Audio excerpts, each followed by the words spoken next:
Welcome! Today we explore fibroblast growth factor receptor 2, or FGFR2. It is a critical receptor tyrosine kinase that governs everything from embryonic development to cancer progression.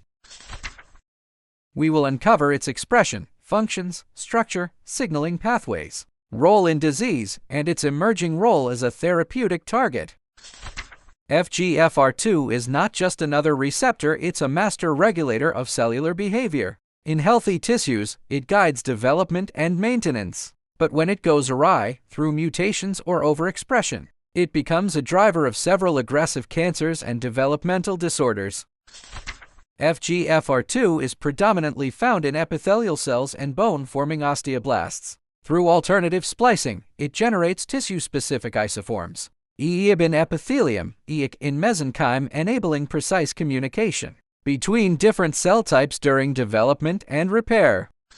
FGFR2's functions are fundamental to life. As an FGF receptor, it uses tyrosine kinase activity to control cell growth, differentiation, migration, and death, critical for forming limbs, lungs, bones, and skin during development. It's tightly regulated. The ubiquitination pathway keeps it in check. But mutations can trigger constant activation, while overexpression may activate STAT1. These dysregulations often lead to disease.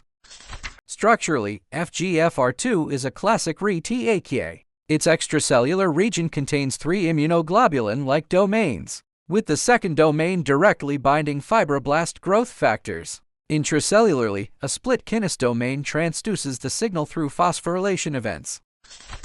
Once activated, FGFR2 triggers multiple parallel pathways. Through the adapter protein FARS2 alpha, the RAS-MAPK axis drives growth, PI3K oct promotes survival, PEL-C gamma regulates movement and differentiation, and STAT proteins influence immune and developmental gene programs. In cancer, FGFR2 dysregulation takes several forms. In bile duct cancer, gene fusions lock the receptor in an on state. In stomach cancer, gene amplification floods cells with FGFR2 protein.